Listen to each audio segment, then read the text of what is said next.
Movie की शुरुआत होती है और हम एक ब्यूटीफुल से जंगल को देखते हैं जो कि बहुत सारे रहस्यों से भरा हुआ होता है। हमें एक कैमरे को देखते हैं जिसे किसी ने किसी चीज़ों पर नज़र लगा रखने के लिए लगाया हुआ है। हम उस इंसान को देखते हैं जो कि किसी चीज़ के पीछे भाग रहा होता है। तभी वो वहाँ पर कुछ ऐसा अजीब पाता है जिसे देखकर उसे यकीन हो जाता है कि ये जंगल अन्य जंगलों की तुलना में बहुत ही अलग है, अनोखा है। पर तभी हम देखते हैं कि दरअसल इस जंगल में तो बहुत छोटे छोटे प्राणी रहा करते हैं, जैसे कि ये। और इस प्राणी के पीछे ये लोग लगे हुए हैं जिनके दुश्मन कोई और नहीं बल्कि भयानक कौवे में बैठे हुए ये अजीब से दिखने वाले कीड़े होते हैं। ये कीड़े उस कौवे की हेल्प से एक छोटे से दिखने वाले इंसान को पकड़ लेते हैं। तभी उसका जनरल वहां पर आता है और वह उसकी जान को बचाता है। तभी सीन शिफ्ट होता है और हम उस फॉरेस्ट एक्सप्लोरर के घर को देखते हैं जहाँ पर उसकी बेटी उससे मिलने के लिए आई हुई होती है। वो बहुत दिनों बाद अपने पिता से मिलने के लिए आई हुई होती है, जहाँ पर वह उनकी हरकतों को देखकर तो वह हैरान हो जाती है, लेकिन हम देख पा रहे थे कि उसके डैड उससे मिलकर काफी ज्यादा खुश होते हैं। इनका एक पेट डॉग होता है जिसका नाम उजी होता है। तभी हम जंगल में देखते हैं जहाँ पर काफी छोटे छोटे साइज के प्राणी रहा करते हैं। यहाँ पे कई तरीके की प्रजाति रहती है। तभी हम रॉबिन को देखते हैं जो कि अपनी रानी से मिलने के लिए वहां पर जाता है। हमें यहाँ पता चलता है कि दरअसल रोमी एक बहादुर योद्धा होता है जो कि अपनी रानी से मिलने के लिए यहाँ पर आया हुआ होता है। हम उनकी रानी को देखते हैं जो कि काफी सुंदर होती हैं। वह उन्हें बताता है कि दरअसल वह अजीब दिखने वाले कीड़े जिन्हें बॉगिंस कहा जाता है वह आपको रानी बनना नहीं देना चाहते और इस काम को करने के लिए वह किसी भी हद तक जा सकते हैं। सिपाही उनसे कहता है कि आपको कहीं जाने की जरूरत नहीं, मैं आपके लिए वो कली लाकर दे दूंगा और आप उस कली को खिला देना। पर रानी उसे समझाती कि वह कली ऐसे काम नहीं करेगी और ना ही खेलेगी। रानी उसे ये भी कहती है कि मैं इतनी भी कमजोर नहीं हूँ जितना आप मुझे समझ रहे हो। तब रॉबिन उनसे कहता है कि रानी आप इस जंगल की जान हो और आपकी रक्षा करना ही मेरा फर्ज है। और हम जान पा रहे होते कि दरअसल रानी और रॉबिन एक दूसरे से बहुत प्यार करते हैं। तभी हम रॉबिन के सरदार को देखते हैं जहाँ पर वह अपने बेटा से पूछता है कि आखिर बताओ मुझे रानी वाला जश्न कहाँ होने वाला है। जहाँ पर उनका बेटा बताता है कि वह होगा हमारी सीमाओं पर, यानी कि फिर वह कहता है कि यानी वे लोग सोच रहे हैं कि वह मुझे रोक लेंगे। वे कहते हैं कि मुझे नफरत है जंगल की खूबसूरती से, हम कितना ही जंगल को बर्बाद कर देते हैं पर वह रानी एक बार फिर से जंगल को हरा भरा कर देती है। पर इस बार हम सबको दिखा देंगे कि हम किस तरीके से पूरे जंगल को बर्बाद कर सकते हैं और रानी भी उसे रोक नहीं पाएगी। अगर रानी बिना अपना वारिस तय हुए मर गई तो उसकी जगह कोई नहीं ले पाएगा और ना ही बाद में उसकी पावर का यूज करके कोई जंगल को हरा भरा कर पाएगा। फिर ये खूबसूरत जंगल सड़ा गड़ा जंगल में बदल जाएगा और हम यहाँ पर राज करेंगे। तभी हम उस आदमी को देखते हैं जिसकी जान जनरल ने बचाई थी उन खतरनाक जीवों से। जहाँ पर रॉबिन उसे डांटता और कहता है कि तुम यहाँ पर देर से आए हो, जाओ जल्दी से जाकर अपनी टीम से मिलो। यहाँ पर वह कहता है कि मैं ऐसे काम नहीं करूंगा, मैं अपनी मर्जी का मालिक हूँ, और यह कहकर वह वहाँ से उड़ जाता है। तभी हम देखते हैं रानी को जो कि सभी के बीच आती है, जिसे देखकर सभी लोग बहुत ज्यादा खुश हो रहे होते हैं। तभी हम उस आर्कियोलॉजिस्ट को देखते हैं जो कि अपने पेट डॉग के साथ खेल रहा होता है। मैरी अपने डैड से पूछती है कि आखिर यहाँ पर सिक्योरिटी कैमरा लगाने की क्या जरूरत है, मुझे नहीं लगता कि यहाँ पर किसी चीज की चोरी हो सकती है। जहाँ पर उसके डैड बताते हैं कि दरअसल मैंने इस जंगल में बहुत सारे कैमरे लगाकर रखे हुए हैं, क्या तुम इसका रीजन जानती हो। जहाँ पर मैरी कहती है हाँ, आप ये सोचते हैं कि दरअसल इस जंगल में बहुत छोटे छोटे प्राणी रहा करते हैं पर यह हकीकत नहीं है। तब वह उनकी द्वारा करी हुई खोजों को उसे दिखाते हैं। वह बताते हैं कि मैंने ये भी पता लगा चुका है कि किस फ्रिक्वेंसी पर बात करने पर चमगादड़ इंसानों के नजदीक आते हैं। पर मैरी को उनकी किसी बातों पर यकीन नहीं हो रहा होता। वह उनसे परेशान होकर उससे कहती कि मैं चाहती हूँ कि आप इन सभी कामों को करना बंद कर दें और इन सब चीजों को छोड़कर आम इंसानों की तरह रहने लगे। तभी हम पा रहे थे कि उस आर्कियोलॉजिस्ट को एक कैमरे में सिग्नल मिलता है। वे वहाँ से बाहर चले जाते हैं। मैरी अब यहाँ पर बहुत ज्यादा गुस्सा और उदास हो जाती है। वह अपने फादर के लिए एक लेटर छोड़कर वहाँ से चली जाती है। वह बाहर जाती कि तभी उसका पेट डॉग वहां से भाग जाता है। अब उसे पकड़ने के लिए मैरी उसके पीछे जंगल में भागती है। वहीं हम सीन शिफ्ट होता है रानी को देखते हैं जो कि उस जगह पर पहुंच चुकी थी जहां पर उसे कली को चुनना था। तभी हम यहाँ पर एक छोटी सी बच्ची को देखते हैं जो कहती है कि मैं भी बड़ी होकर एक रानी बनूंगी इन्हीं की तरह। तभी यहाँ पर हम दो प्रकार के स्नेल को देखते हैं जिनका काम उस कली को नमी देना था। जहाँ पर रानी उनसे पूछती है कि यार यहाँ पर तो बहुत सारी कली है, तुम बताओ कि तुम्हें कौन सी कली पसंद है। जहाँ पर वह रानी को एक बहुत अच्छी सी कली दिखाते हैं पर रानी उस कली को न चुनकर एक छोटी सी प्यारी सी कली को चुनती है। पर तभी बॉगिन्स उनके ऊपर अटैक कर देते हैं। इससे पहले कि बॉगिन उन पर अटैक करते हैं रॉबिन रानी को नाव पर जाने के लिए कहता है पर बॉगिन उनकी नाव पर अटैक करके उसे भी डुबा देते हैं।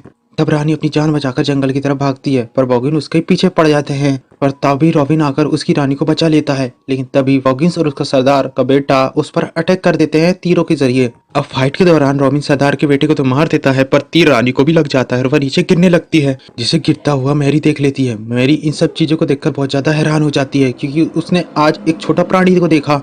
रानी एक कली को चूमती है और उसे मैरी को दे देती है। मैरी उस कली को पकड़ती है तो वह भी एक छोटे इंसान में बदल जाती है। रानी उससे वादा लेती है कि तुम इस कली की रक्षा करोगी और इसे मेरे लोगों तक पहुंचाओगी। ये कली ही इस जंगल के जीवन स्रोत है। हम देख पा रहे होते कि यहाँ पर सारे रिलीफ मैन और रोमन आ जाते हैं, जो कि रानी को इस हालत में देखकर बहुत ज्यादा उदास होते हैं। फिर रानी छोटे छोटे डस्ट पार्टिकल में बदलकर उड़ जाती है। अब उन सब के जाने रानी के जाने पर रोमन काफी ज्यादा उदास हो जाता है। तब रोमिन मैरी से पूछता है कि क्या रानी ने तुमसे कुछ कहा? तो हाँ, उसने कहा कि मुझे रानी ने कुछ नीम ब्लू के बारे में बताया। तब रॉबिन अपने साथी से कहता है कि तुम जाओ, वापस जाकर सभी की रक्षा करो, मैं इसके साथ जाऊंगा नीम्ब्रू। पर तभी मैरी को महसूस होता है कि वह छोटी हो गई और वह कहती है कि तुम मुझे जल्दी से बड़ा कर दो, मुझे बड़ा होना है। जहाँ पर रॉबिन उसे बताता है कि वह उसे बड़ा नहीं कर सकता, पर शायद नीम ब्लू है जो कि उसकी मदद कर सकता है इसमें। तभी यहाँ पर मग और ट्रक दोनों आ जाते हैं। वह उन्हें बताते हैं कि दरअसल कली को नमी देने का काम हमारा है, हमारे बिना वह कली मुरझाकर नष्ट हो जाएगी। अब रोमिन उनको भी उनको साथ में ले जाना पड़ता है, पर इन सभी के वजन के कारण वो जो परिंदा जिस पर वे उड़ रहे थे वह उनका वजन नहीं झेल पाता। इसलिए रॉबिन हेल्प के लिए उसी आदमी के पास पहुंच जाता है जिसकी जान उसने बचाई थी। वह उसे बताता है कि हमारी रानी नहीं रही और अगर हमने जल्दी से कली को नीम क्लू तक नहीं पहुंचाया तो ये प्यारा सा जंगल बहुत ही जल्द नष्ट हो जाएगा। हम देख पा रहे होते कि दरअसल उनके पीछे उनकी ये सारी बातें एक मेंढक सुन रहा होता है, जहाँ पर वह लड़का भी उसकी हेल्प करने के लिए तैयार हो जाता है। हम देख पाते हैं तभी हम देखते हैं कि मैरी के डैड को उसका लेटर मिलता है। उन्हें लगता है कि अब मैरी उन्हें छोड़कर चली गई है। तभी हम उस मेंढक को देखते हैं जो कि सीधे जाता है मॉकिंस के सरदार के पास और उन्हें बता देता है कि उसने उनकी बातें सुनी कि वो जा रहे हैं नीम क्लू में।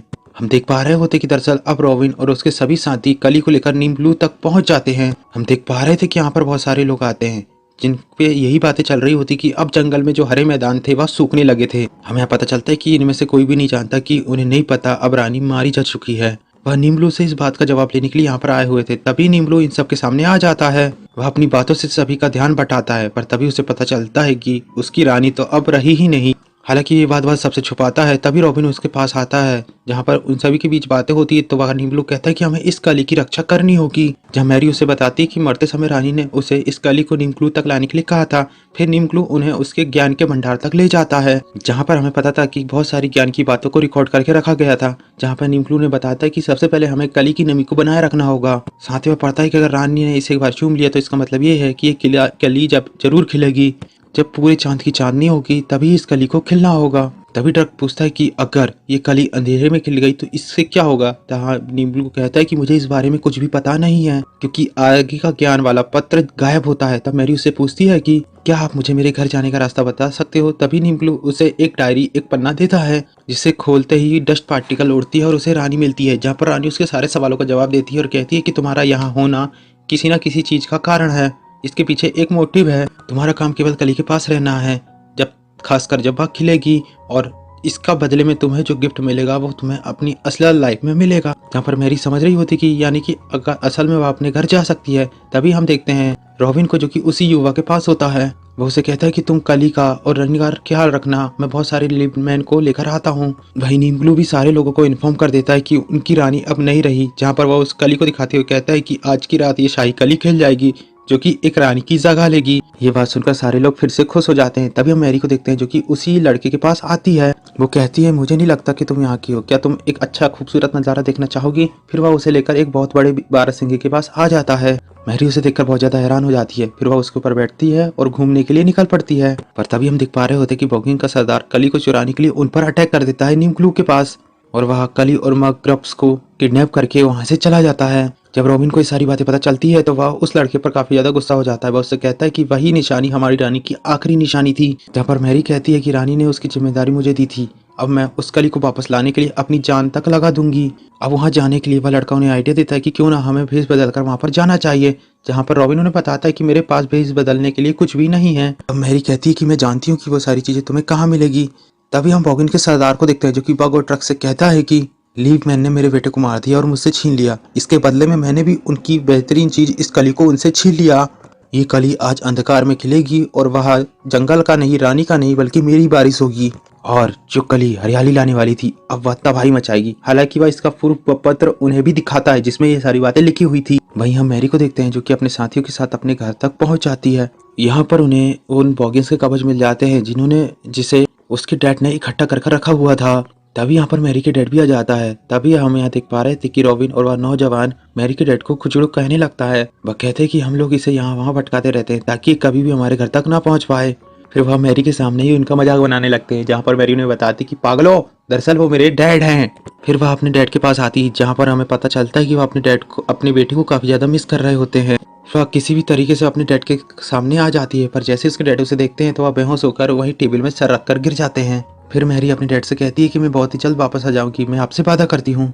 फिर अपने डैड के लिए वह एक हिंट छोड़कर वहां से चली जाती है।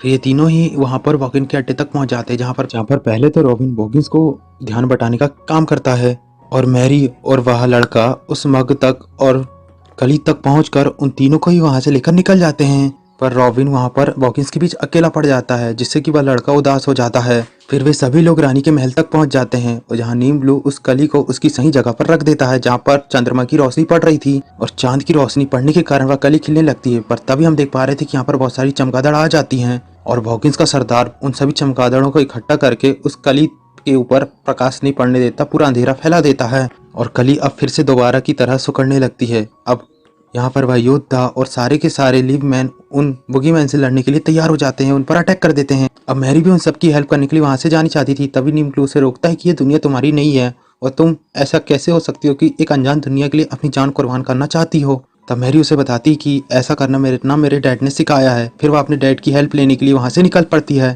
वहीं उसके डैड को भी अब होश आ चुका था, उन्हें वह क्लू भी मिल जाता है जो कि मैरी ने उनके लिए लगाया हुआ था।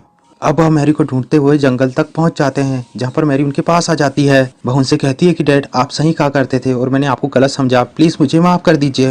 वह उन्हें बताती है कि लीपमैन सच में होते हैं और अभी उन्हें आपकी मदद चाहिए, इसलिए आप मेरे साथ चलो। हम देख पा रहे होते कि दरअसल बॉगिन का सरदार उस गली तक पहुंच जाता है, पर तभी यहाँ पर रॉबिन आ जाता है। हालांकि वह काफी जख्मी हो चुका था, पर फिर भी वह बॉगिन के सरदारों से फाइट करता है। अब मैरी भी अपने डैड को लेकर वहां तक पहुंच जाती है, और उनकी उस बनाई हुई फ्रीक्वेंसी जिनकी हेल्प से चमगादड़ दूर भागती थी, उन्हें उनके फोन के जरिए ऑन कर देती है, और फिर अपने डैड को भागने को कहती है, जिसके कारण सारी की सारी चमगादड़ वहां से उनके पीछे पड़ जाती है। और इन सभी के बीच मैरी भी अनबैलेंस होकर पक्षी से नीचे गिर जाती है, और कली के ऊपर चंद्रमा पड़ने के कारण वह फिर से खिलने लगती है। साथ ही बॉगिन के सरदार को उस कली को खिलने से रोकने के लिए वह लड़का और रॉबिन मिलकर उसे रोकते हैं, और वह कली भी अब खिल चुकी थी, जहाँ पर कली जो रानी में बदल जाती है और उस प्यारी बच्ची में समा जाती है। वही बच्ची होती है जो कि बड़ी होकर रानी बनना चाहती थी, और आज वो दिन था जब वह सच में एक रानी बन चुकी थी, जहाँ पर सभी लोग उसके सामने झुकते हैं और उसे अपनी रानी के रूप में मानकर उसका सम्मान करते हैं। यहाँ पर मैरी भी आ जाती है। वो कहती है कि अब शायद मैं कभी भी अपने घर नहीं लौट पाऊंगी। तब वह नौजवान कहता है कि मुझे इस बात का अफसोस नहीं बल्कि खुशी है। पर तभी जो नन्ही राजकुमारी थी वह मैजिक का यूज करती है और मैरी को उसकी दुनिया में वापस भेज देती है। पर इससे उस बहादुर योद्धा व लड़के को काफी ज्यादा दुखी होता है, क्योंकि अब वह दोनों एक दूसरे से बिछड़ रहे थे, और मैरी अब बड़ी होकर अपने पिता के पास पहुंच जाती है। अब वह दोनों ही मिलकर लीफमैन और उसके ऊपर रिसर्च करते थे। वहीं हम देख पा रहे होते कि वह जो वीर योद्धा था नौजवान, वह अभी भी मैरी से मिलने के लिए आता था। ये दोनों ही एक दूसरे से कैमरा में बातें कर रहे होते हैं। हमें यहाँ पता चलता है कि दरअसल ये दोनों एक दूसरे से बहुत ज्यादा प्यार करते हैं। वहीं मैरी भी उससे मिलने के लिए अपने डैड के साथ वहां पर जाती है, और इसी प्यारी हैप्पी एंडिंग के साथ ये मूवी यहीं पर खत्म हो जाती है। सो गाइस, वीडियो अच्छा लगे तो प्लीज वीडियो को लाइक कर, चैनल को सब्सक्राइब करें। मिलते हैं नेक्स्ट वीडियो में, तब तक के लिए बाय।